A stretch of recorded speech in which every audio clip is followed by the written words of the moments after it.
Welcome to our channel. If you want to claim free trials through holiday gift promotions and seasonal offers, follow these step-by-step instructions. Step 1. Watch for holiday promotions during major shopping seasons like Black Friday, Cyber Monday, Christmas, New Year, and other cultural holidays when services offer special trial extensions. Step 2. Visit the websites of services you're interested in during holiday periods. Many companies feature prominent banners advertising extended free trials or gift subscription promotions. Step 3. Sign up for email newsletters from your favorite services before the holiday season. Companies often send exclusive trial offers to subscribers before making them public. Step 4. Check social media accounts of services during holidays for flash promotions and limited-time trial codes. These offers can appear suddenly and may expire within hours or days. Step 5.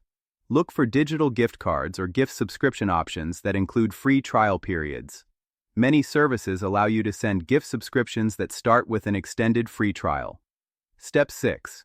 Click on the holiday promotion and read the terms carefully.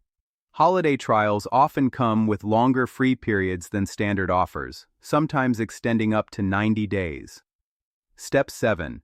Enter the promotional code if required during sign-up, or follow the special holiday enrollment link provided in the promotion materials. Step 8. Complete the registration process and enjoy your extended holiday trial. Remember to set a reminder if you want to cancel before the promotional period ends and billing begins. Don't forget to like this video and subscribe to our channel.